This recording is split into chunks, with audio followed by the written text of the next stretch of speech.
I'm Meg Salyer, and I'd like to welcome you to the Ward 6 Council Show. I have with me today a great friend of Oklahoma City, and she's semi-new arrival, Maureen Heffernan, who is the Executive Director of our magnificent Myriad Gardens.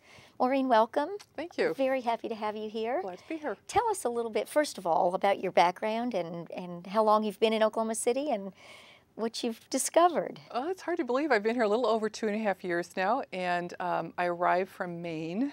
We're a little north of Portland, Maine. I was there for almost 8 years and helped start a brand new botanical garden on the coast of Maine. Very lovely. So hot summers are a whole new thing for you. Hot They summers are, and hot wind. yes. But milder winters are a new thing, and I've really grown to like them. So that's a good trade-off. But my background is in horticulture.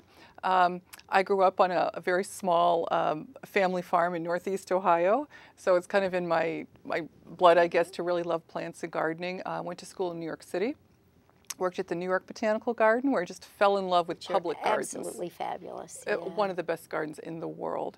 So that really launched me on my career, and I've worked at public gardens my entire life. I've worked at the Cleveland Botanical Garden, American Horticultural Society in Washington. So I've been lucky to have exposure to a lot of top gardens around the country, programming, and I am just thrilled to be here and help relaunch the Myriad Botanical Gardens after all of its redo several years ago. Well, we are so incredibly fortunate to have you here.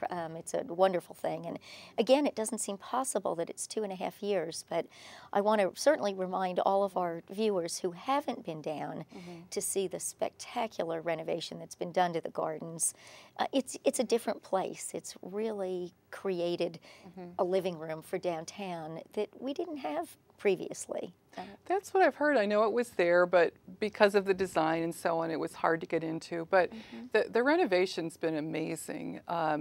Just the civic leadership that went into creating it, and it was so smart because it's just transformed that area, obviously, and I think it's helping with all of the redevelopment of the downtown. So we at the Gardens, all of us who work there and our boards and all the supporters, we really feel a great sense of responsibility and challenge and opportunity to make that the best it can be, to add to all the great momentum in the city. Right.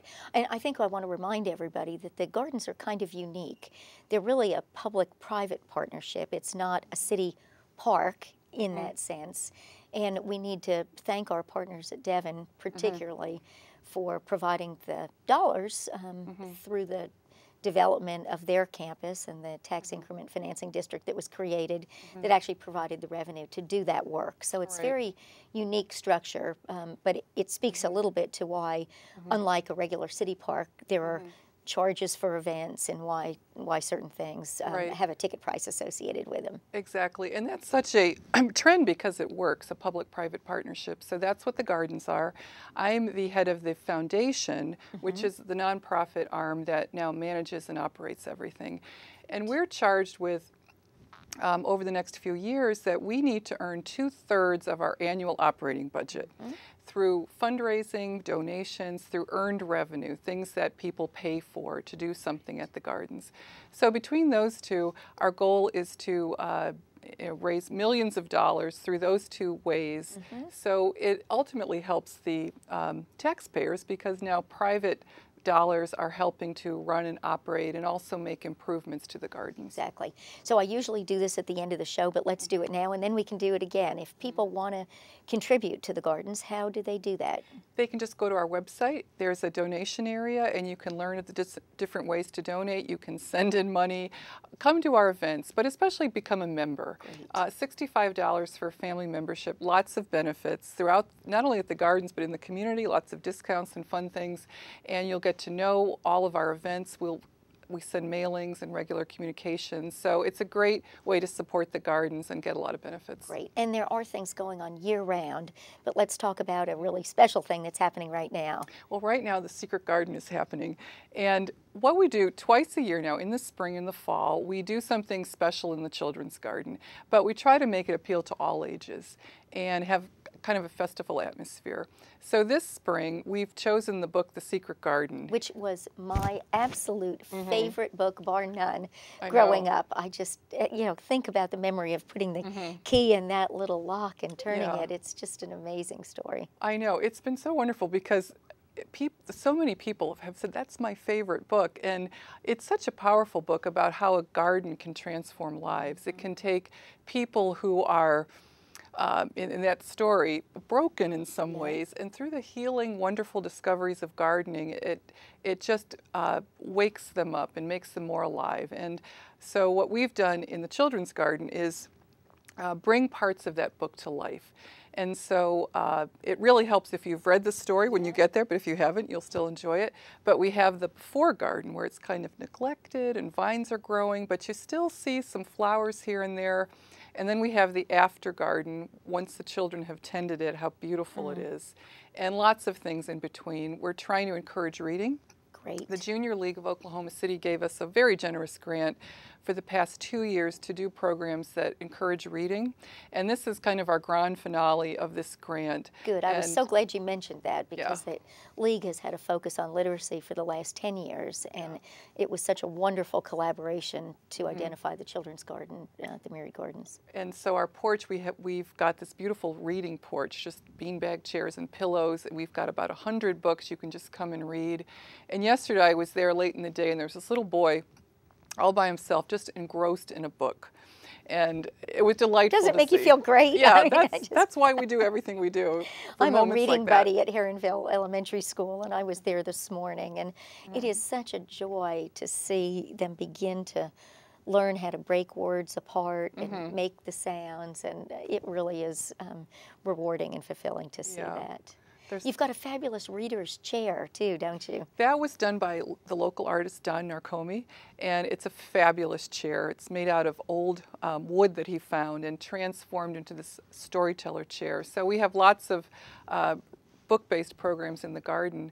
But the Secret Garden, Hugh Mead is another wonderful up-and-coming local artist, and he has done the entry keyhole that you walk through, and there's a giant key at the entry. And he's also done some silhouettes of the children featured in the book, some animals.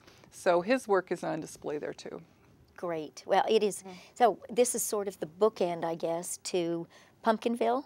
It is. In October? Exactly. So you're trying to do a couple of those things. Yeah, and I think every year our spring theme will change. We have Pumpkinville in the fall, which is very popular, but we have lots of other things going on. Our first full moon bike ride is starting this Wednesday, where we gather at the garden at 8 p.m. and go on a beautiful evening ride throughout the city and the river trail. Our popular movies are starting up this summer in July. Shakespeare in the Garden. And those are outside on the Great Lawn, those are so outside. People can bring a picnic, bring chairs, and come sit out and watch a movie. I've had more fun doing that. I have my little chair all ready to come. It's just great fun. And we've got a great selection this year. In fact, Frozen, which I think we're going to have a lot of people, because I've heard that is big crowd. the movie to see. We have a new concert series in our Minders Garden starting up, Acoustic Terrace we've called it. So Thursdays from 5:30 to about 7, we have different local performers just to come, and it's a beautiful place to sit and relax. And lots of children's programs. Of course, the Crystal Bridge is always wonderful to visit.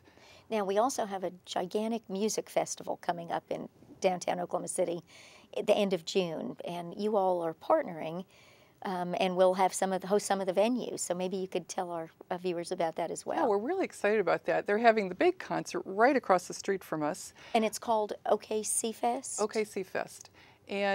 But they'd like to have on the Saturday during that weekend some family-friendly concerts during the daytime. So our Great Lawn will have a couple of performers there, I think in the afternoon. The schedule is still being finalized, but we'll be posting it soon. Great. And then on Sunday, I think the organizers wanted to revive the Charlie Christian Jazz Festival, which I guess had taken place here. Which was just really, for jazz fans, it's always been a huge draw, but it's moved around. It hasn't really found the perfect home, and I think the gardens are just a terrific idea. Yeah, I think we make a great home for it, I think. Yeah. And so that is going on Sunday, different performances. They're having some private parties and things there at our restaurant area, which will be great for the sponsors to have a wonderful place to thank them for all the work they've done to make this possible. But a full schedule, look for our website and you'll see all the groups. It's all free at the garden, so there's no fee. the large concerts do have a ticket price, but the gardens ones will be free, so we hope lots of people can come out. Great. So another new addition that people may or may not be aware of is you've got a full-service restaurant open in the gardens now called the Park House. And my absolutely favorite thing, Nick's Cheeseburgers, outside on the terrace near the skating rink, which it would be open in the wintertime, and it's now a beautiful fountain.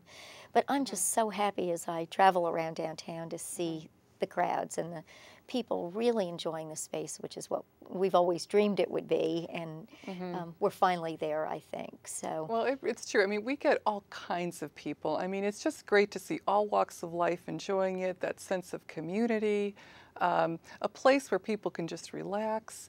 It's really a vibrant, wonderful place, and it's just, we'll hopefully get more so. And Maureen, just as we wrap up, for people that do run down and see it right now, tell us about the work that's being done on the Great Lawn, because I went by yesterday and there were bulldozers and yellow caution tape, and that doesn't look as inviting as it should.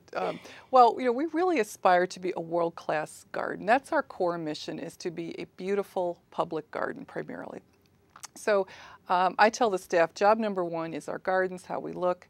And the turf, when it was put in, you know, with a big project, you're going to have some problems. And so we decided to invest in making it a much better lawn, because that is kind of the gardens as the living room. This is like the main living room. And we wanted to have a nice, healthy turf. So we've just invested in improving drainage, improving soil, having a new kind of turf that can withstand all the use it's getting. So that's going in right now. We're asking people not to go on the lawn. We won't be having any events there until June 8th, so it can heal in. But it should be lovely. That's a pretty quick timeline, really. I mean, June 8th is going to be here before we know it. Yeah, so it needs about a month or so to kind of heal in, and then it'll be open back up. Good, great. Well, there are just a long list of things that people can enjoy in the gardens, and I want to thank you so much for your leadership. You've done a terrific job and are a great addition. I'd love to see you walking around downtown. The two of us are downtown residents these days. I live downtown. I'm always walking around. It's really fun. But I would just add, too, we love when we get comments from people, whether it's good or bad or an improvement or I see this or could you do this. I would just encourage people watching to please feel free to call me, email me with your comments, suggestions, good or bad, because we thrive on public feedback. We really want to hear what we're doing well, what we could do more of, and that really helps us keep the gardens going. Final comment, the website address is? MyriadGardens.org. MyriadGardens.org. Great. Hope everybody will get engaged. It's a spectacular place. Thank you for coming and joining me today.